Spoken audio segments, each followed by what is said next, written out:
اب یہ سبز ماشاءاللہ لکھا ہوا، کتنا لکھا ہوا اس میں، کیسے پڑھیں، کیسے اس کو سمجھ ہی نہیں آتی. ڈیزائننگ بنی ہوئی ہے، نظر آ رہی ہے ڈیزائننگ. صلو علی الحبیب صلی اللہ علی محمد. مدنی مذاکرہ ماشاءاللہ ماشاءاللہ. یہ جو آپ یہ دکھاتے ہیں نا لکھا ہوا گوشت کے خواص، تو اس میں اب تھوڑا آپ جو بولتے ہیں اس میں کہ الفاظ بڑھا دیں، وہ اپنے مخصوص ترنم کے ساتھ گوشت کے خواص. تو اس میں یہ کیوں بول رہا ہوں؟ ایک تو یہ کہ میرے اس وقت جب یہ سمجھا رہا تھا میں پیش نظر یہ نابینا اسلام بھائی تھے کہ یہ بھی مدنی چینل پر اور ابھی بھی ہوں گے یہاں، ان کو سمجھ نہیں آئے گی کہ کیا ہو رہا ہے، تو یہ بولیں گے تو یہ سمجھ لیں گے. اور ایک تعداد یہ بھی پائی جاتی ہے جو لکھنا پڑھنا نہیں جانتی، ہوتے ہمارے ناظرین نہیں ہے، تو ہم صرف لکھ کر منا لیں من کو، پھر یہ دنیا بھر میں دیکھا جاتا ہے الحمدللہ. تو پڑھے لکھے ہائی فائی پڑھے لکھے ہوں گے، اردو نہیں جانتے، اردو بول لیتے ہیں، اردو گھرانے میں پیدا ہوئے ہوتے ہیں، پڑھائی ہوتی ہے ان کی، لیکن سنیں گے سمجھیں گے پڑھ نہیں سکیں گے کہ لکھا ہوا کیا ہے. تو ان سب کی ہمدردی کی نیت کریں گے تو ثواب ملے گا انشاءاللہ.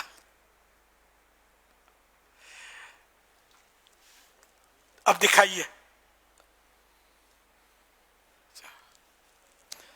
بکرے کی کلیجی غذائیت سے بھرپور خوراک ہے، غذائیت سے بھرپور خوراک ہے، خون کی کمی دور کرتی، نظر اور قوت حافظہ بڑھاتی، پٹھے مضبوط کرتی اور جسمانی طاقت میں اضافہ کرتی، اور جلد یعنی سکن کو چمکدار بناتی ہے، مدافعتی نظام یعنی امیون سسٹم کو بہتر بناتی ہے. نقصانات: بکرے کی کلیجی ہفتے میں ایک کا ادبار کھائی جائے، زیادہ کھانے سے سر میں چکر اور متلی وغیرہ آنے کا خطرہ ہے. متلی آنے، سر میں چکر اور متلی آنے وغیرہ کا خطرہ ہے. کولیسٹرول بڑھاتی ہے، یورک ایسڈ میں بھی اضافہ ہوتا ہے، لہذا دل اور جوڑوں کے مریض خوب احتیاط کریں. کلیجی بدن کے زہریلے مادوں کو چونکہ خارج کرتی ہے، اس لیے بیمار جانور کی کلیجی نقصان پہنچا سکتی ہے. جو خواتین امید سے ہوتی ہیں وہ بھی کلیجی سے پرہیز کریں.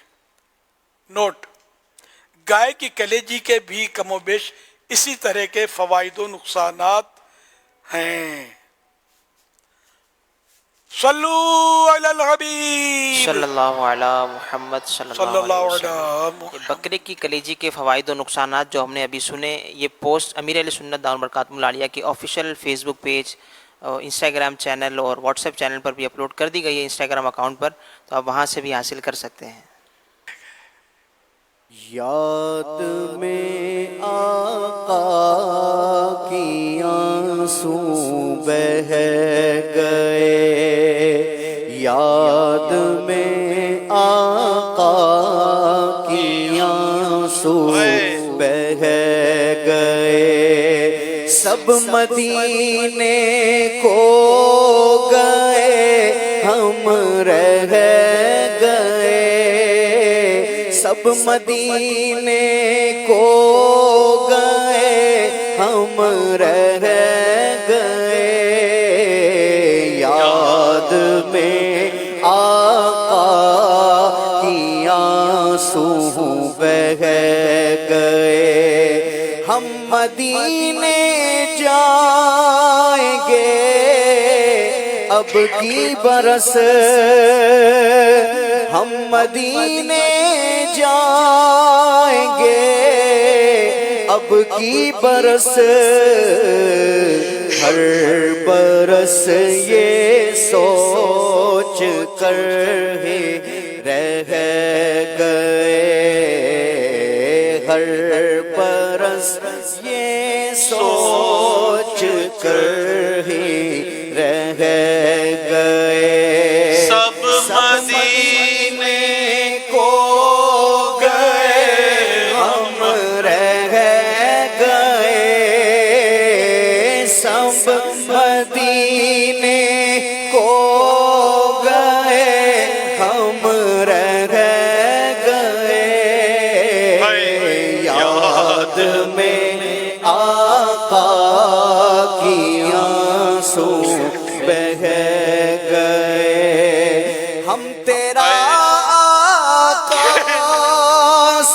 کہہ دیں گے سلام،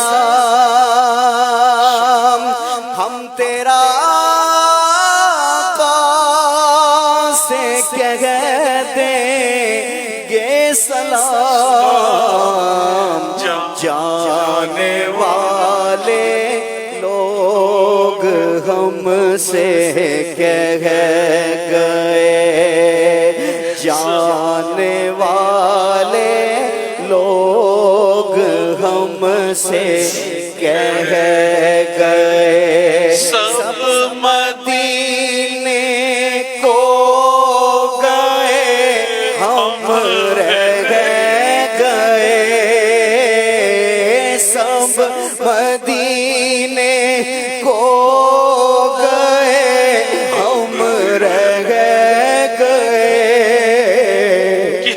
یاد میں آقا کی آنسو بہہ گئے، یاد میں آقا کی آنسو بہہ گئے، ہم مدینے جائیں گے اب کی برس،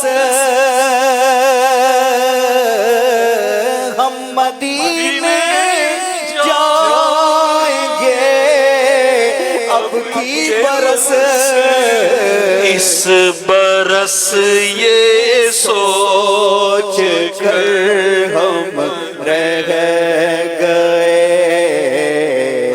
اس برس بھی سوچ کر ہم رہ گئے، سب مدینے کو گئے ہم رہ گئے، سب مدینے کو گئے ہم رہ گئے،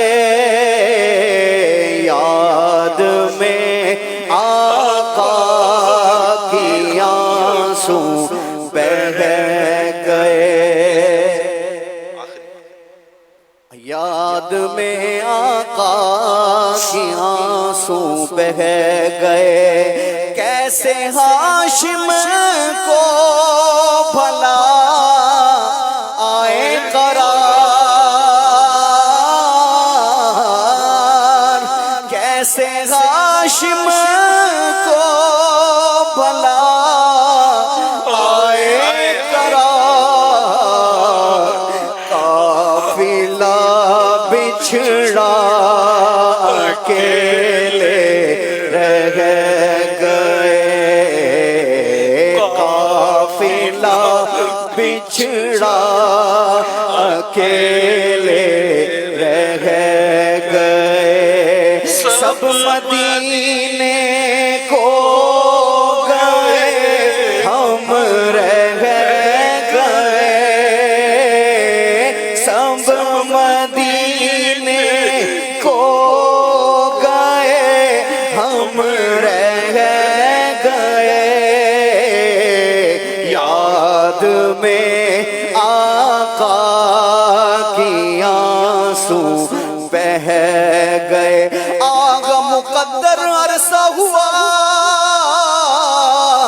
عطار مدینے جا نہ سکا، ہائے اسے حالات نے جکڑا، یوں خون ارمان کیا، سب مدینے کو گئے ہم رہ گئے، یاد میں آقا کی آنسو بہہ گئے، یاد میں آقا کی آنسو بہہ گئے۔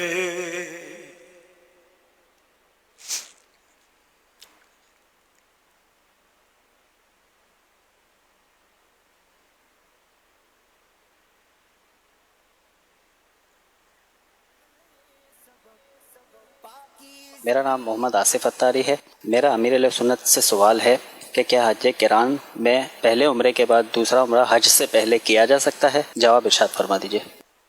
نہیں، کیونکہ پہلے عمرے میں ابھی سر تو منڈوایا نہیں ہے، منڈوا بھی نہیں سکتا، دوسرا عمرہ کرے گا سر کیسے منڈوائے گا؟ ہاں، احرام بھی نہیں باندھ سکے گا، کہ احرام بھی اس کا حج کا جاری ہے نا، کیونکہ اس نے عمرہ اور حج دونوں کا احرام اکٹھا باندھا ہوا ہے، تو احرام پر احرام نہیں باندھ سکتے نا، تو یہ عمرہ نہیں کر سکتا۔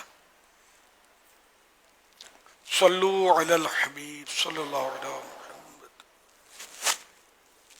یا سیدی محمد اعظم نسیم اتاری عرض کر رہا ہوں، جو ہوٹاؤن لاہور سے ہمارے ایک عزیز عرب امارات میں ہوتے ہیں، انہوں نے اپنی قربانیاں ہمیں لاہور میں کرنے کے لیے کہا ہے۔ جب عرب امارات میں 10 ذی الحج ہوگی تو لاہور میں 9 ذی الحج ہوگی، تو آیا ہم 9 ذی الحج کو ان کی قربانی کر سکیں گے؟ کیونکہ ہمارے تو یہاں پہ قربانی کا وقت ہی شروع نہیں ہوا ہوگا، لیکن جن کی ہم قربانی کر رہے ہیں جن کے نام کی، تو ان کے ہاں تو قربانی کا وقت شروع ہو چکا ہوگا۔ اور دوسرا یہ بتائیے کہ اگر ہم اس دن نہیں قربانی کرتے ہیں، 10 ذی الحج جب ہمارے ہاں ہوتی ہے اس دن ہم قربانی ان کی کرتے ہیں، تو ان کو پہلے دن کی قربانی کا ثواب ملے گا یا دوسرے دن کی قربانی کا ثواب ملے گا؟ ارشاد فرمائیے۔ بہت شکریہ، خوش رہیں، آباد رہیں، اللہ آپ کو اپنے حفظ و امان میں رکھے، نظر بد سے بچائے، اسی طرح آپ دین و دین کی خدمات سر انجام دیتے رہیں۔ ماشاء اللہ، آپ کی دعائیں اللہ پاک قبول فرمائے اور آپ کے حق میں بھی یہ قبول ہو۔ اس میں ایسا ہے کہ دو ملکوں میں، جیسے کہ کسی نے، جیسے آپ نے کہا کہ عرب امارات میں سے کسی نے آپ کو کہا کہ قربانی اپنے یہاں کر لے لاہور میں ہماری طرف سے، اور لاہور میں ابھی قربانی کا وقت نہیں ہے تو قربانی نہیں ہو سکتی، دونوں جگہ وقت ہونا چاہیے۔ تو اس لیے اگرچہ ان کی یہ 11 تاریخ ہوگی، آپ کی 10 تاریخ کو ہی آپ قربانی کر سکتے ہیں، آپ کے یہاں 11 تاریخ کو بھی کر سکتے ہیں کہ وہاں 12 ہوگی، لیکن غروب آفتاب سے پہلے 11 کو، کیونکہ وہاں 12 کو غروب آفتاب سے پہلے تک کی جا سکے گی نا قربانی، تو دونوں جگہ قربانی کا وقت ہونا یہ ضروری ہے۔ اب یہ کہ ان کو عید کا ثواب ملے گا یا نہیں ہے نا، اس کا کوئی معلوم نہیں ہے۔ واللہ تعالی اعلم ورسولہ اعلم عز وجل، وصلی اللہ علیہ وآلہ وسلم، صلو علی الحبیب صلی اللہ علی محمد۔ اس طرح کا بھی کچھ سوال تھا کہ دوسرے دن کا ثواب اور پہلے دن کا ثواب کیا الگ الگ ہوتا ہے؟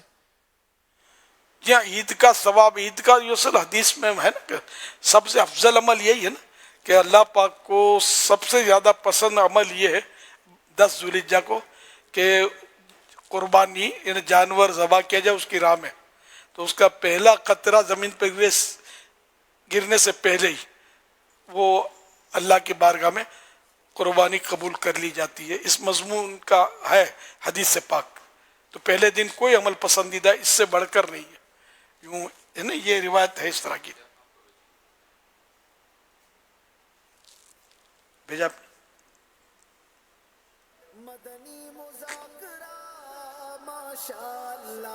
اللہ کے پیارے پیارے آخری نبی صلی اللہ علیہ وسلم نے فرمایا، یوم النحر یعنی 10ویں ذی الحج میں ابن آدم یعنی آدمی کا کوئی عمل خدا کے نزدیک خون بہانے یعنی قربانی کرنے سے زیادہ پیارا نہیں، اور وہ جانور قیامت کے دن اپنے سینگ اور بال اور کھروں کے ساتھ آئے گا، اور قربانی کا خون زمین پر گرنے سے قبل خدا کے نزدیک مقام قبول میں پہنچ جاتا ہے، لہذا اس کو خوش دلی سے کرو۔ حوالہ ترمذی شریف حدیث نمبر 1498۔ صلو علی الحبیب صلی اللہ علیہ محمد۔ یا مرشدی، اس وقت ہم امام شافعی رحمۃ اللہ تعالی کے مزار پر موجود ہیں قاہرہ مصر میں۔ الحمدللہ آج 3 دن ہمارے پورے ہوئے ہیں مصر میں۔ اللہ کی رحمت سے جو حاضری ہوئی، اہم جو کام تھا وہ فلسطین کے مظلوم مسلمانوں کی مدد کرنا تھا۔ یہاں الحمدللہ سینکڑوں فیملیز کو FGRF کی طرف سے کیش رقوم تقسیم کیے گئے اور الحمدللہ فوڈ پارسل تقسیم کیے گئے. ہم نے کلینک کا بھی افتتاح کیا جہاں فلسطینی مسلمان جو یہاں پر ہجرت کر کے آئے ہیں ان کا مکمل علاج فری ہوگا. ان 2 دنوں میں کروڑوں روپے کی جو ہے وہ امداد کی جا چکی ہے اور اب یہ سلسلہ اور کنٹینیو رہے گا. پہلے تو آپ دعا فرما دیں اللہ کریم ہمیں ہمت دے اور آپ کی بنائی ہوئی دعوت اسلامی کا شعبہ FGRF اور ترقی کرے اور ہم غزہ کے مظلوم مسلمانوں کی مدد کر سکیں. اور ان لوگوں کے لیے بھی دعا فرما دیں جنہوں نے ہم سے تعاون کیا اور کرتے رہتے ہیں, اللہ ان کو بھی اس کی بہترین جزا دے.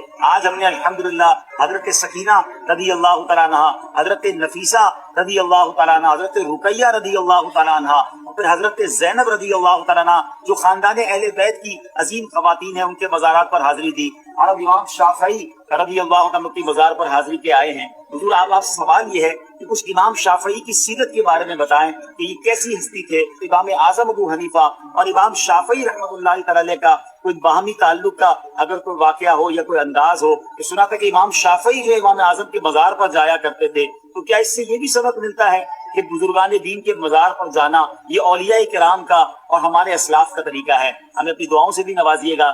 صلو علی الحبیب صلی اللہ تعالی علی محمد. الحمدللہ عز و جل ہمارے ساتھ قافلے کے اسلامی بھائی ہیں, وہ سب بھی آپ کی بارگاہ میں سلام عرض کر رہے ہیں. السلام علیکم ورحمۃ اللہ وبرکاتہ. وعلیکم السلام ورحمۃ اللہ وبرکاتہ. علیکہ وعلیکم السلام. ماشاء اللہ, مزارات طیبات کی حاضری مبارک ہو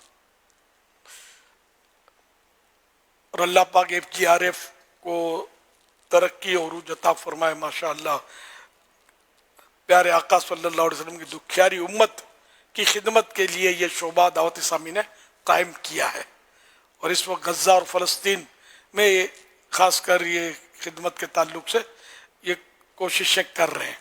اللہ ان کی کوششوں کو برابر کرے اور قبول بھی فرمائے, اور جو اس میں حصہ لیتے ہیں جانی مالی اعتبار سے, اللہ پاک سب کو دونوں جہانوں کی بھلائیوں سے مالا مال کرے اور سب کو ماں باپ سمیت بے حساب بخشے. دنیا میں بھی ان کو ترقی عروج عطا فرمائے, روزی روزگار میں خیر و برکت دے, اپنے در کا محتاج رکھے, کسی غیر کا محتاج نہ کرے. امام شافعی رحمۃ اللہ علیہ کے مزار پر یہ حاضر ہیں اس وقت, یعنی کہ ویڈیو ہے, اس وقت جب یہ انہوں نے یہ بیان دیا تو اس وقت تھے حاضر. تو ناصر الحدیث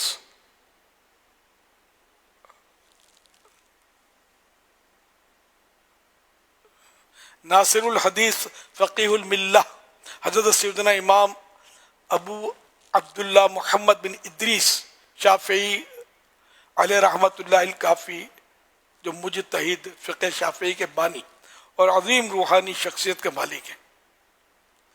150 سن ہجری میں جس دن حضرت سیدنا امام اعظم ابو حنیفہ رحمۃ اللہ علیہ کا وصال با کمال ہوا, انتقال ہوا, اس دن غزہ فلسطین میں امام شافعی رحمۃ اللہ علیہ کی ولادت ہوئی.